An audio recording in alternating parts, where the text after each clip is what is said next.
Hello everyone, is this working? I think it is. Awesome.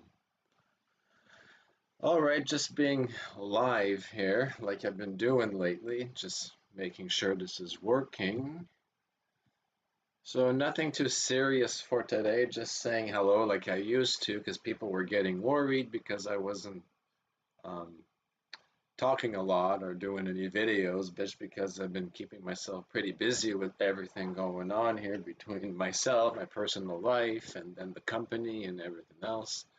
And it's summer too, by the way. So in northern Ontario, Canada, in the Cochrane area, it's good to take advantage of basically the 2 weeks of summer we get. Someone just said today on a conference call, web call, oh my goodness, you look like you have a suntan. I said as a joke, well, yeah, I had a barbecue today, and I guess I got a little sun, for one day of the season, right?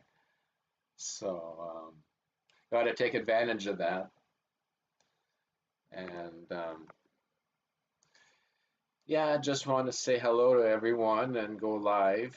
Um, just want to experiment a little bit, not just have some ideas. I like experimenting with power cells on the side and chemical reactions and that sort of thing. And not too much going on tonight here. So I said, you know what? I've got some newspaper. I've got some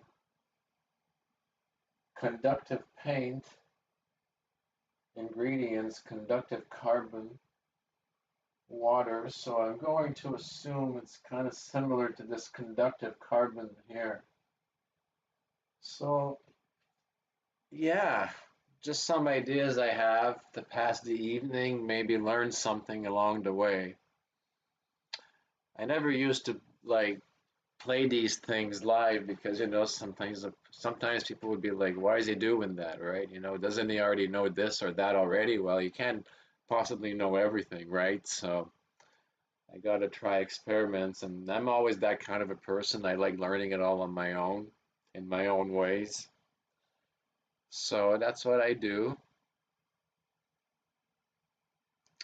And just making sure I actually am live here because I'm getting a warning that my stream's bitrate is lower than the recommended. I wonder if that means, I know my internet is good. So we are here, believe it or not, 8:19. Okay, you are. Awesome. Just looking at the time, 8:20 p.m. here. So maybe it's just one of those things where people are all busy. Again, it's summertime, right? So I just tend to go live whenever I feel like it. I don't announce it. I don't make a schedule, whatever. And when I've got something really, really interesting, then I'll make a video of it, offline kind, edit it, and make it beautiful. Make it beautiful. Yeah. And yeah, but now that I've got more of a setup, I think I should take advantage of it and go live. But again, with that, I don't want to make it sound like, Um, just because I've never done something before doesn't mean I'm a fool, It just means that I've never done the experiment. And sometimes, even when you read about it, just the way someone expresses themselves isn't always doesn't always come true, like what it is that I'm looking for. So again, back to I like learning my own ways and doing the experiments. Like I see it in my mind and then I try it out. If it's somebody else that tells me how it's supposed to be done, I always have a hard time with that. So I think that's why I'm good at like reverse engineering things like Don Smith and that sort of thing, because then I look at it real quick and then I in my mind it's like, okay, if I were to build this, this is how everything would go. So yeah. So I'm seeing that, hey, hello, Joel, good, perfect timing, awesome. So we actually are live. So I'm just wondering if there are dropouts tonight, like on the stream, if it's kicking out with anyone here. I'm not sure if my laptop is bogging down or anything here. It's looking good on my side, but it's just the YouTube gives you back like a delayed in the YouTube studio, and it's saying all of a sudden it shows that all my views have dropped. and then they come back. So I don't know if it's just their statistics, like losing, or it's just actually the stream. Oh, there it is. I guess I'm gonna guess and say everything's okay, folks. It's just it's weird that their stats are partially delayed. Usually it's a little faster than that. It's solid. Awesome. Awesome. Good to know. Good to know. So now I see 4 views. Oh, awesome. So hello everyone.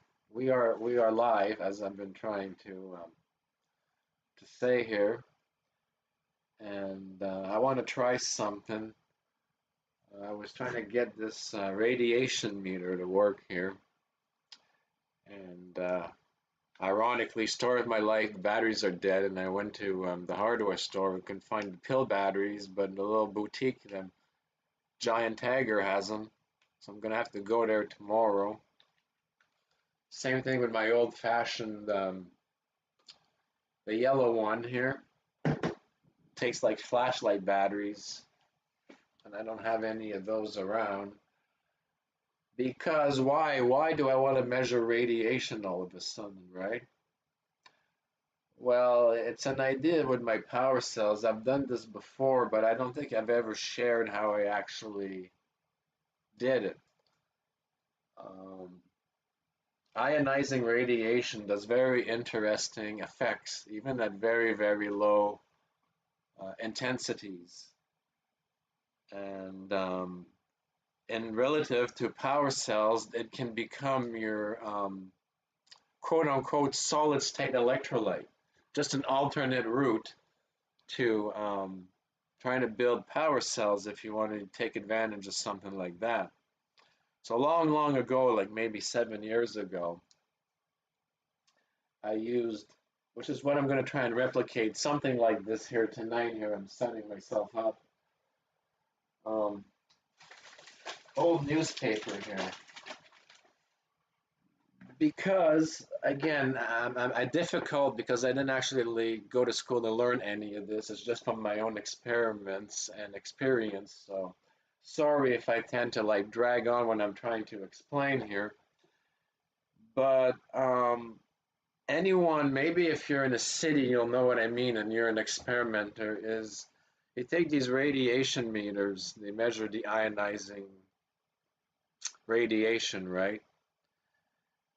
And like especially in like in the back lane of the cities, right, where you have all the even like in your own garbage bins, these get driven moderately because um, there's various issues. There's the waste that rots and creates certain gases which have a little trace amount of radiation, and also there's a natural decomposition which causes some ionizing radiation to pop here and there.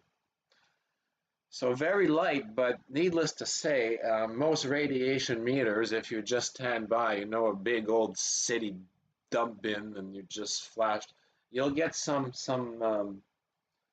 ticks out of that, usually, anyways. So that's where I had the idea, again, because it's ionizing and it's very mild, use it as a kind of electrolyte on, say, kind of cell system, right? So what I did, and this is why I have the bleach here. This is the bleach. And my bucket here. Hopefully I'm not going to spray it in my eyes, so I'm going to have to be very careful with this. So what I do is you like rip out the paper. So this is the newspaper, so I'm going to rip it to some pieces here. Like this.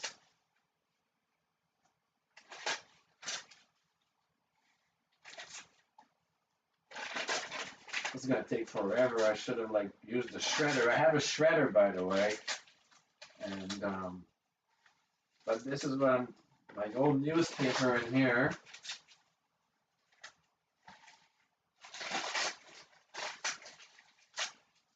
I'm gonna put a little bit of water in that to soak my paper.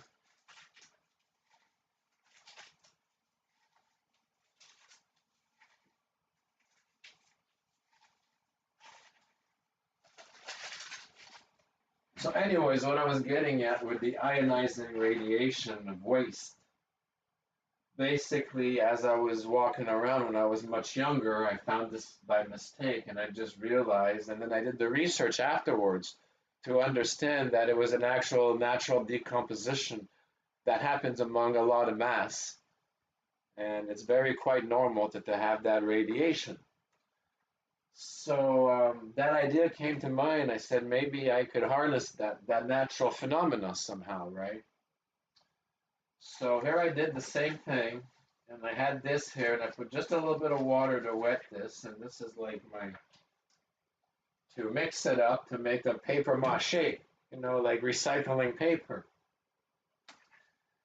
And then I had the mache stuff, and I made a flat paper with it. And I basically wanted to use this basically as a kind of polymer, like the equivalent of, the polymer fibers when you're making cells. But it didn't quite work out. So then I put the bleach in there, which I'm going to do and mix everything up. And what the bleach did is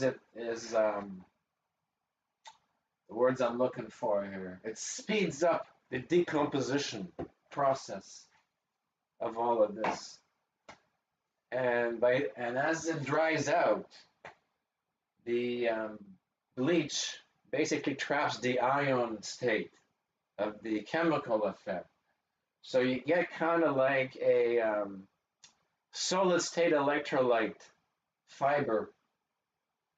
But what happens is because the bleach created like a really, really quick decomposition, like really fast, it starts clicking some ionizing radiation. Not a lot of it, but enough that when I was really close to this stuff, it beeped. So silly me, wrapped in coils around this, I was able to pull some electricity out of there, dump it in a capacitor, and drive an oscillator with a small NPN signal transistor. And I have the video of that actually still in my YouTube. You'd have to scroll down to almost near the start. And on the scope, I think it goes up to about 4 or 5 volts. I'm able to boost that through the oscillator. But it's the cell, and it's kind of ironic because as I put the radiation meter, remember that this also doesn't know the difference between any kind of ionization, right? So if it's like ionized gases, this will think that there's radiation, but there's not. But it's a good idea if there's any kind of ionizing radiation, and even in Tesla's work, certain frequencies and high voltage and statics and can do that kind of thing, right? And it's not radioactive, but will drive radiation meters completely bonkers. So again, it's also putting in proper perspective as well, to be fully transparent with everything. Because people will always say, oh yeah, you're using the equipment, but it's not what you think is happening is what is really happening. But needless to say, in power cell applications, it does have some effect. So, yeah, I'm just looking at the chat here. Hello, everyone. So nice to see they're all here. So here I am rambling on and on. So I'm going to try, and I don't know how well this is going to work. I'm going to try with a little bit of water first. So if it splashes around, I'm not going to get it in my eyes. I'm just going to get some water here.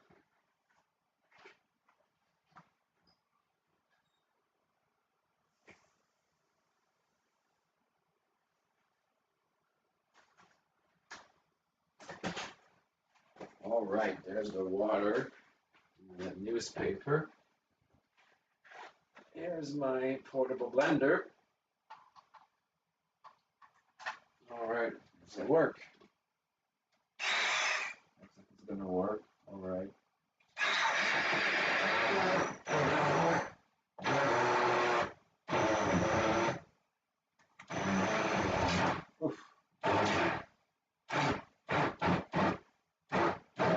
thought would happen, a big splash. So I'm going to add bleach once I'm done.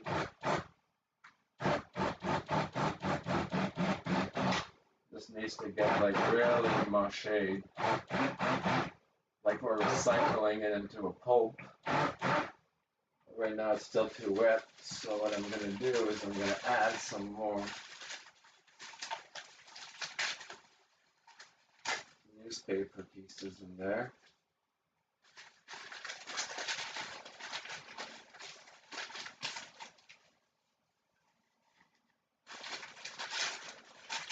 So again, inspiration from a previous project of mine. Not too sure where I'm going with this, but something I want to try.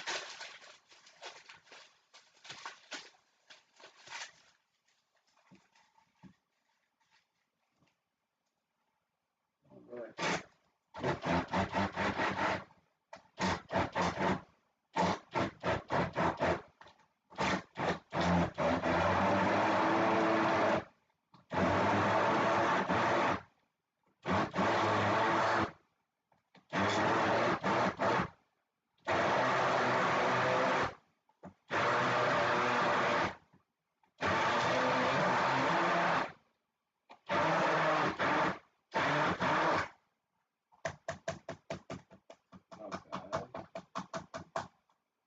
It's still pretty watery, and I'm going to put some bleach in there too, so I'm going to add a little bit more, make it thicker.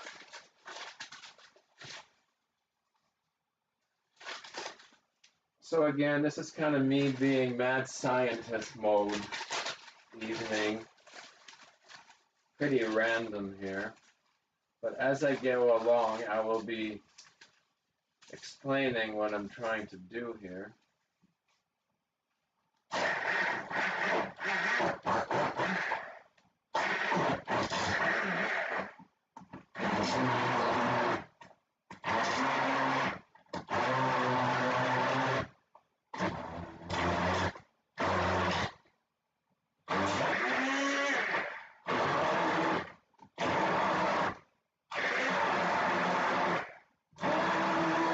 That's getting nice and pasty now,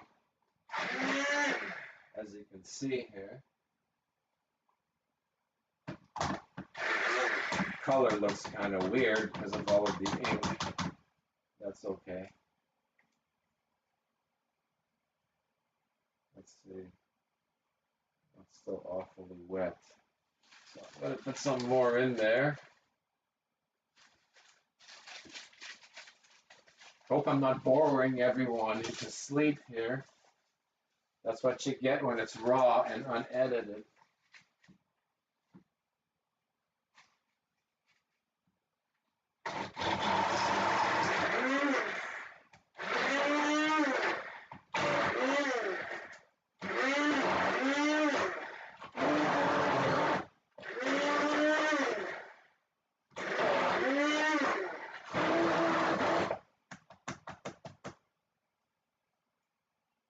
I think that's going to be as good as it gets. All right, so I'm going to unplug this and try and clean the mess here. So I'm just going to turn around and read my screen and say hello to everyone who is just joining us here. Take a moment to read.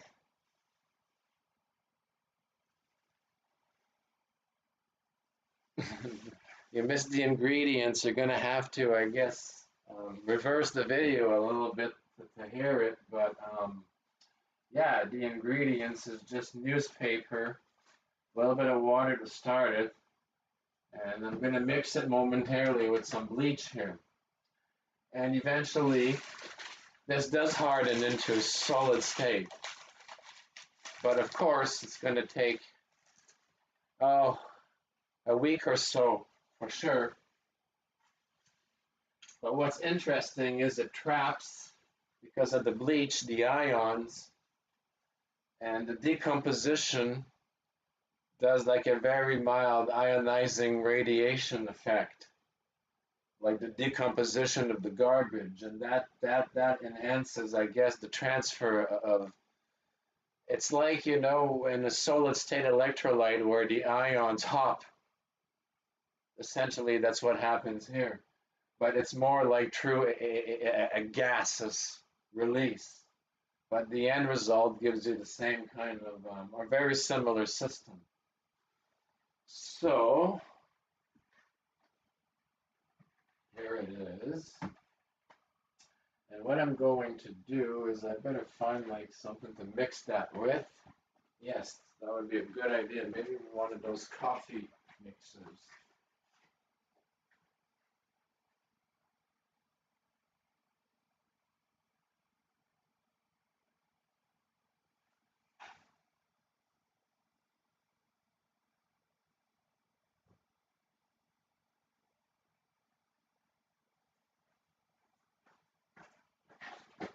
All right, coffee mix, bamboo stick. So, is this gonna work? Yeah, that'll work. Mix that. So we're gonna put a little bit of bleach in there.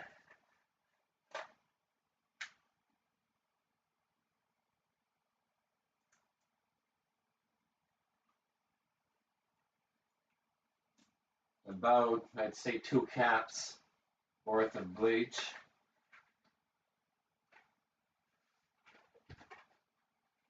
I'm gonna mix it carefully here.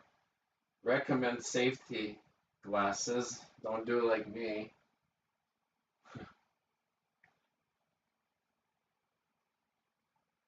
And the thing is, I could afford them now, so there's really no excuse. Somebody'll have to tap me on the hand. I gotta go to the hardware store, get myself a good set of safety glasses. Because,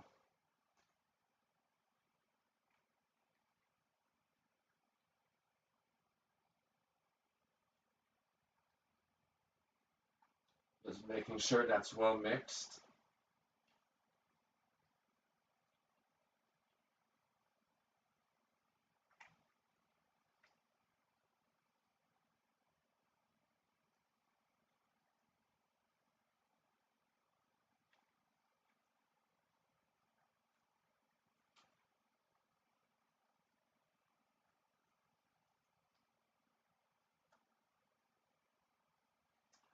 All right.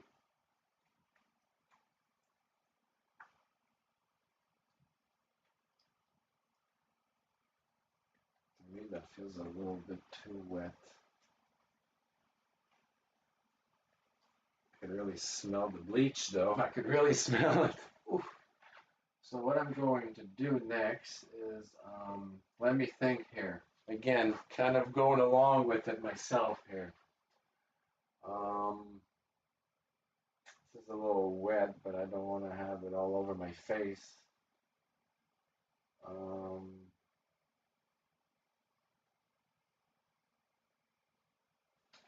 so what I'm going to do is, I have somewhere else here.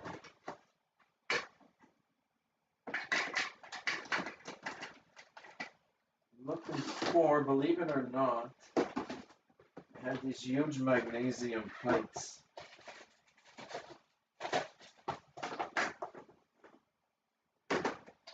Bear with me. Maybe this one here. Always when you're looking for something, you can't find it, right?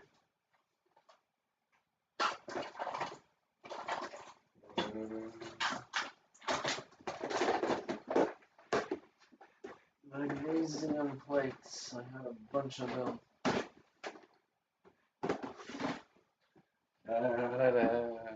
Hello, everyone that's just joining us. Um, Trying some power cell experiment and just looking for my magnesium plates, believe it or not, which I had not a long time ago. Magnesium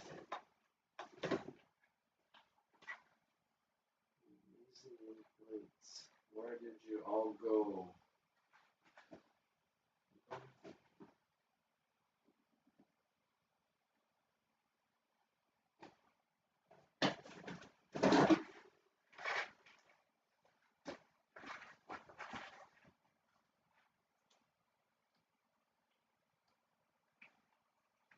So what I'm gonna do is, I should honestly screen this. See if I can find something here. Be right back, folks.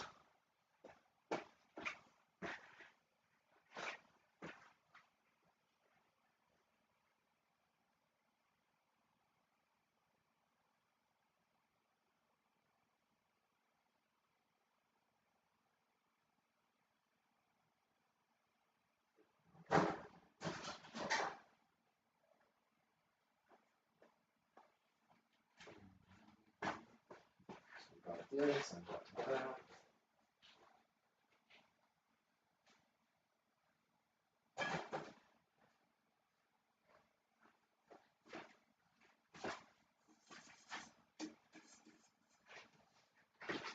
These are all old dishes, by the way, just for experimenting.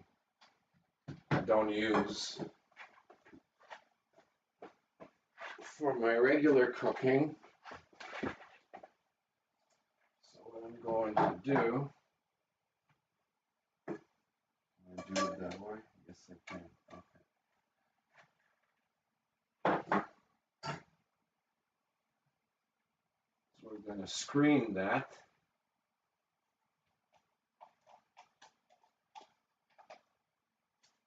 Maybe I could use this.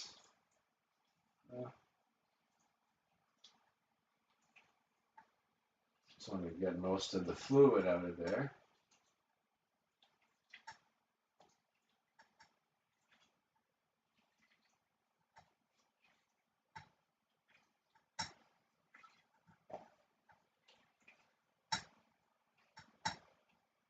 Okay. This back in there. All right. Can I still mix that? Yeah, I can still mix that. All right. So this is conductive paint. Put a bunch of it in there. Boy, that sure didn't come with a lot of it.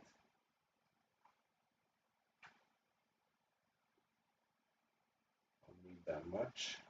Okay. Let's mix all this.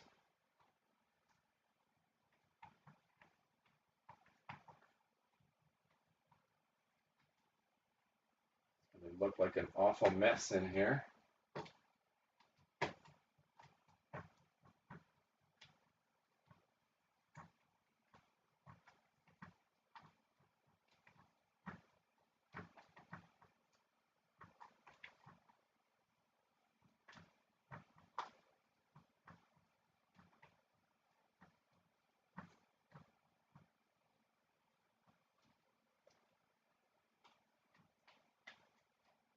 Just making sure that the conductive paint is in there.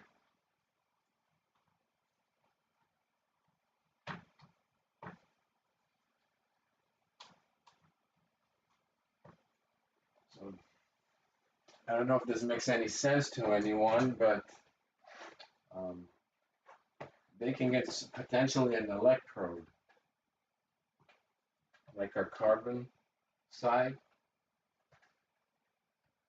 So I don't know if this is going to work. There's two ways of doing this. The whole thing in there, and then have the magnesium plate and the carbon, or I'm going to have to put a split in the middle, like a maybe this and a carbon in the middle here, and have this stuff on one side because it's an electrode, if you see what I'm saying.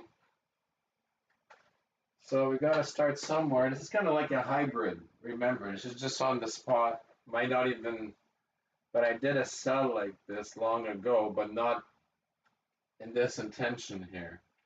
I let this all dry, and then, you know, like I explained previously with deionization. So I'm going to put that in there. Squish this good.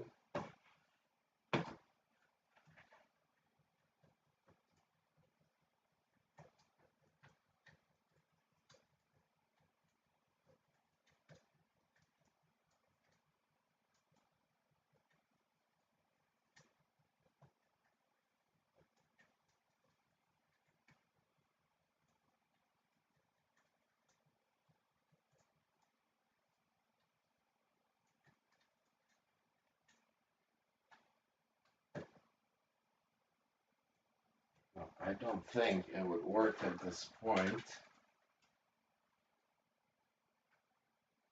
We can always try.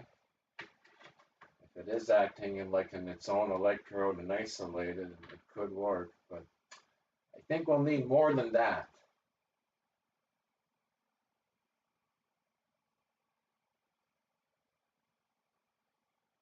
0.9, almost 100, 140, 200, 200 microvolts.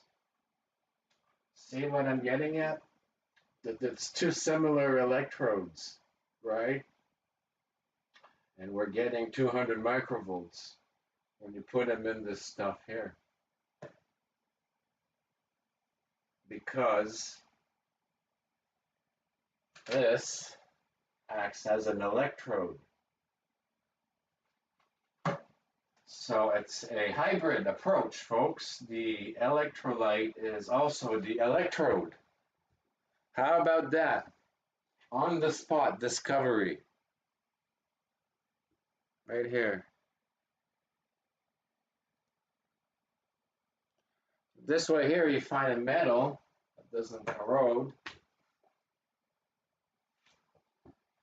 So let's see what happens if I put a magnesium plate in there.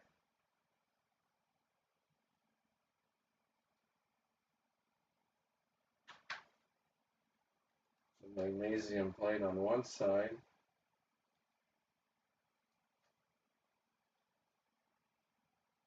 One point five.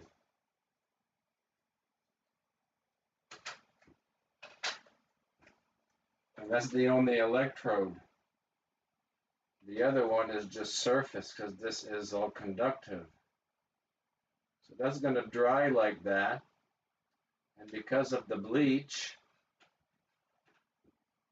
is going to keep its electrolyte because of the ions. So unfortunately, I don't have, again, I wanted to show you the ionization effect, but I don't have the batteries. But you can try it if you have this at home. It clicks quite frequently. The bleach triggers a very fast decomposition. So yeah, that's it. That's it, folks. You know. So we're just gonna let this chill. It does what it's supposed to do. Just one electrode, 1.5 volts. So that's not bad at all. You know. And you saw it live. You know, I first put the two of them in there, and they got like 200 millivolts. That's how I knew right away that it was probably going to work.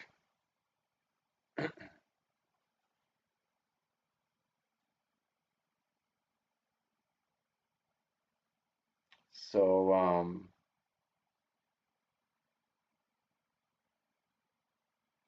yep.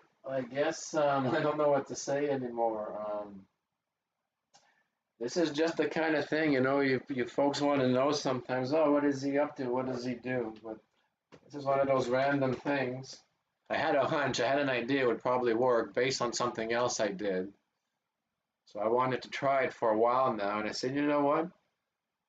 Instead of just like scripting it and turning it into a video, I'll just do it live because it's more authentic, right? Because people could say, oh, it's more legit that way, you know? It's not like he did something to make it work. I had a theory, I tried it out, I was pretty sure of myself. I don't want to flat out make a fool of myself either, you know, even though it could happen. And because I did an experiment similar before, I had a good idea, right? But yeah, it was a lot of fun. I enjoyed it, and it went well. And I hope you all enjoyed the explanation. I hope it's not too confusing with the ions. And yeah, how we can be creative sometimes on the spot, right? So let's see now. Yeah, this could be another source of a dipole, or a bunch of them. But what's nice about this is it should keep working once it's dry. So, but the solid state electrolyte is not like with the crystal stuff or even with the PEG. It's basically the trap. It's more of a gaseous thing. But hey, whatever works, right?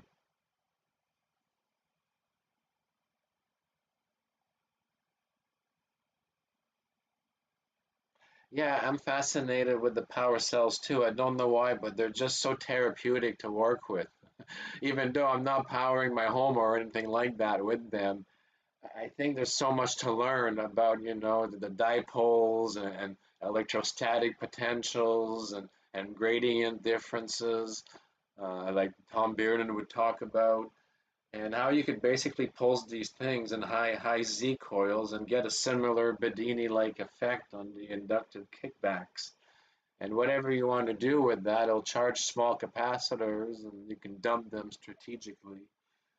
Um, I could always imagine 1,000 of these would do something. I don't have the room for that, but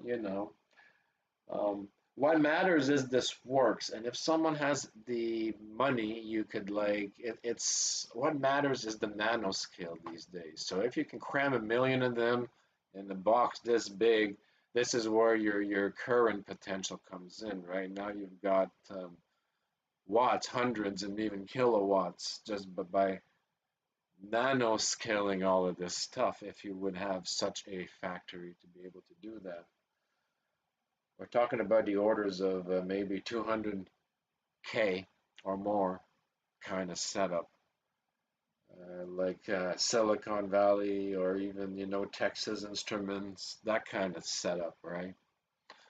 Then you'd be able to on the nanoscale and get really serious. But for now, you could experiment on regular size and note all the interactions. So once the scientific community catches up with us, they'll have a lot to try, right?